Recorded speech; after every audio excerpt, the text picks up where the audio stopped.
Shakib Khan America থেকে দেশে আসার পর সকল মান অভিমান সবকিছু বলে অপবিশ্বাসের সাথে সবকিছু ঠিকঠাক করে নিলেন। এ ব্যাপারে আমি কনফার্ম। অপবিশ্বাস জানিয়েছেন শাকিব খান তাকে নিয়ে এবার বিভিন্ন জায়গায় বেড়াতে যাচ্ছেন।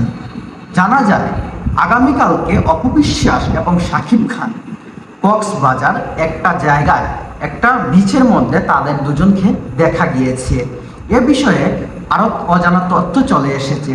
ঢাকার বিভিন্ন রাস্তার মোড়ে বিভিন্ন শপে কফি শপে একসাথে দেখা যায় মেগাস্টার শাকিব খান এবং চিত্রনায়িকা অপবিশ্বাসকে। এ বিষয়ে চিত্রনায়িকা অপবিশ্বাসকে অনেকবার ফোন কল করা হয়, তিনি ফোন কল রিসিভ করেন নাই, এমনকি কোনো উত্তর দেন নাই। তিনি আগেই তিনি জানিয়েছেন যে পারিবারিক কোনো বিষয়ে তিনি সমালোচনা বা আলোচনায় নিয়ে আসতে চান না। তার পরিবারের সব কিছুই একান্ত নিজের, সে নিজের করে সব কিছু সলভ করতে চায়।